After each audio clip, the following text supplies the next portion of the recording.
আমার যখন ডেলিভারির ব্যথা ওঠে তখন আমার ননদ, দেবর, শাশুড়ি, শ্বশুর সবাই বাড়িতেই ছিল, কিন্তু কেউ আমাকে ডাক্তারের কাছে নিয়ে যায়নি। মাত্র 15 বছর বয়সে আমার বিয়ে হয়ে যায়। আমার বাবা মা কেউ ছিল না, গার্জিয়ান বলতে কেউ ছিল না। আমি অনেক ছোট থাকাকালীন নাকি আমার বাবা মা মারা যায়। আমার দাদা দাদি আমাকে মানুষ করে। যেহেতু আমার দাদা দাদি অনেক বয়স্ক ছিল, আমার চাচা বলতে কেউ ছিল না, কোনো ফুফু ছিল না, মানে কোনো আত্মীয় স্বজনই নেই। তাই আমার দাদা দাদি খুব অল্প বয়সে বাধ্য হয়ে আমাকে বিয়ে দিয়ে দেয়। বাবার বাড়িতে আমার যেমন কোনো আত্মীয় স্বজন ছিল না, ঠিক তেমনই শ্বশুর বাড়িতে আত্মীয় স্বজনের কোনো অভাব আমার ছিল না। আমাকে বিয়ে দেওয়ার 1 বছরের মাথায় আমার দাদা এবং দাদি, যে আত্মীয় স্বজন বলতে 2জন ছিল, তারা 2জন চলে যায় না ফেরার দেশে। এই দুনিয়াতে আমার আপন বলতে শ্বশুর বাড়ির লোকজন ছাড়া আর কেউ রইল না। আমার শ্বশুর বাড়ির লোকজন, স্বামী, মোটামুটি সবাই ভালোই ছিল, আমাকে খুব আদরই করতো, খুব একটা নির্যাতন বা কষ্ট দেওয়া সেরকম কোনো কিছু করতো না। কিন্তু বিয়ের পরে থেকেই আমি তাদের ভিতরে একটা জিনিস খুব লক্ষ্য করতাম, তাদের ছেলের প্রতি আকাঙ্ক্ষা অনেক বেশি। তারা সবসময় চাইতো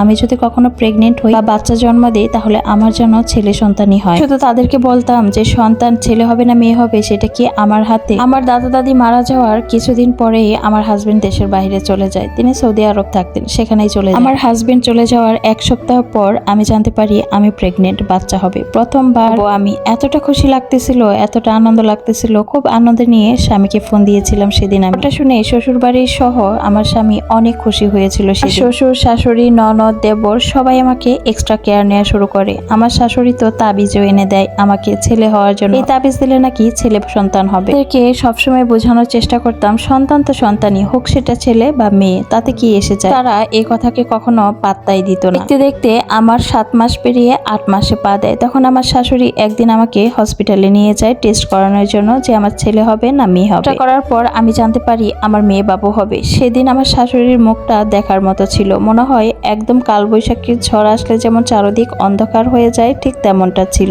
রুমে থেকে বের হয়ে গিয়ে আমার স্বামীকে হয়তো বা ফোন দিয়েছিল, সে আমার স্বামীকেও জানায় আমার মেয়ে বাবু হবে। এরপর আমি আমার শাশুড়ির সাথে বাড়িতে চলে আসি। বাড়িতে আসার পর তাদের রূপ যেন পুরোটাই বদলে যায়। আমার প্রতি যে তাদের যত্ন, আদর, কেয়ার, ভালোবাসা ছিল, এক নিমিষেই চোখের পলকেই সেগুলো বদলে যেতে থাকে। হতে থাকে তাদের অবহেলা। সাথে তো স্বামী আছে, এর মতো সে আর আমাকে কল দেয় না। আমি কল দিলেও রিসিভ করে না, কাজের অজুহাত দেখায়। আগের মতো টাকা পয়সাও দেয় না। আপনজন বলতে তো শ্বশুর বাড়ির এই কয়েকজন লোকই ছিল। বাবার বাড়িতে আমার নিজের বলতে কেউ নেই, কেউ না। দেখতে দেখতে ডেলিভারির সময়টা চলে আসে। লাস্টের 2-3টা মাস আমি যে কিভাবে কাটিয়েছি বলে বোঝাতে পারবো না। পুরার বাড়ি ছাড়া সন্তান জন্ম দেওয়া যায় ঠিকই, কিন্তু সেই সন্তান জন্ম দেওয়া যে কতটা কষ্টের, যার বাবার বাড়ি বলতে কিছু নেই, শুধুমাত্র সেই মেয়েটাই বলতে পারবে। সকালবেলা হুট করেই আমার পেইন ওঠে। আমি সবাইকে বলি আমার পেটের মধ্যে ব্যথা করতেছে, যন্ত্রণা করতেছে। পর্যায়ে ব্যথা এতটা বেড়ে যায় যে আমি চিৎকার করে শুধু মাটিতে গড়াগড়ি করছিলাম আর কান্নাকাটি করছিলাম। আমার বয়সও তো অনেক কম ছিল। শ্বশুর বাড়ির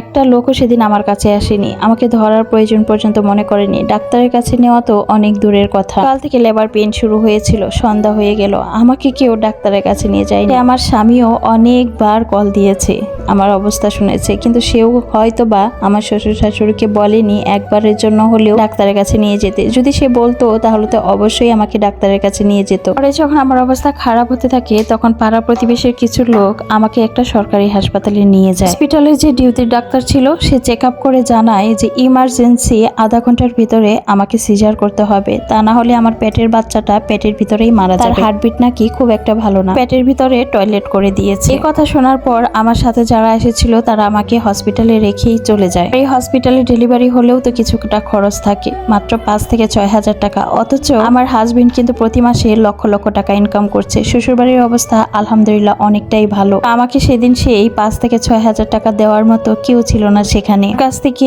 নাম্বার নিয়ে হসপিটালের সেই ডাক্তার অনেকবার কল দিয়ে যোগাযোগ করার চেষ্টা করেছে আমার শ্বশুরবাড়ির লোকজনের সাথে, কিন্তু তারা কোনোভাবেই ফোন ধরছিল না। এদিকে সময় তাদের হাতে অনেকটাই কম। তখন ডিউটি ডাক্তারের হয়তো আমার অবস্থা দেখে মায়া হয়, তখন সে নিজে রিস্ক নিয়ে আমাকে সিজার করার সিদ্ধান্ত নেয়। তার যে সিনিয়র ডাক্তার ছিল সে তাকে জানায় যে হসপিটালের রুল, সে নিজে রিস্ক নিয়ে কোনো ধরনের টাকা পেমেন্ট ছাড়া আমার সিজারটা করে, আর পরবর্তীতে আমার আত্মীয় স্বজন যদি সেই টাকা পেমেন্ট না করে তাহলে সেই ডিউটি ডাক্তারকেই সেই টাকাটা, ডিউটি ডাক্তারের সেই টাকাটা পেমেন্ট করতে হবে। ডিউটি ডাক্তার 1 মিনিটও সময় নেয়নি, সাথে সাথে বলে দেয় ঠিক আছে আমি দিব টাকা। হয়তো এই পৃথিবীতে এখনো ভালো মানুষ আছে, হয়তো মানুষরূপী কিছু ফেরেশতা আছে। সেদিন আমার সেই অবস্থা দেখে অপরিচিত একটা মানুষ টাকা দেওয়ার জন্য প্রস্তুত হয়ে যায়, আর যাদের সাথে আমি এতটা এতটা দিন ছিলাম যাদের বাড়ির সন্তান আমি জন্ম দিতে চলেছি তারা একটি বারের জন্য আমার খোঁজ পর্যন্ত নেয়নি। অপারেশন থিয়েটারে যাওয়ার আগে আমাকে ডিউটি ডাক্তার বলেছিল আমার শ্বশুরবাড়ির সাথে লোকের সাথে নাকি যোগাযোগ করা গেছে, তারা নাকি জানিয়েছে টাকার ব্যবস্থা করে তারা আসবে। জানি না তারা আসবে কি আসবে না। আজ একজন ভালো মানুষের জন্য আমরা মা মেয়ে দুইজনেই প্রাণে বেঁচে গেছি। ফুটফুটে একটা কন্যা সন্তানের জন্ম দিয়েছি আমি। হয়তো তিনি আজকে যদি নিজের দায়িত্ব নিয়ে সিজারটা না করতো তাহলে হয়তো আমি বা আমার মেয়ে কেউই এই দুনিয়ার উপরে থাকতাম না। এই ঘটনাটা কিন্তু একদম সত্যি। আমার নিজের বোন ডাক্তার, আমাদের টাঙ্গাইলে যে মির্জাপুর হসপিটাল আছে সেখানে গাইনি ডিপার্টমেন্টে আছে, আর তার সাথেই ঘটে যাওয়া এটা একটা ঘটনা। আর সিজারটা আমার বোনই করেছিল। সুন্দর ফুটফুটে একটা মেয়ে বাবুর জন্ম নাকি দিয়েছে সেই আপুটা। দোয়া করি আল্লাহর কাছে আল্লাহ সেই আপুটাকে আর তার মেয়ে সন্তানটাকে ভালো রাখুক।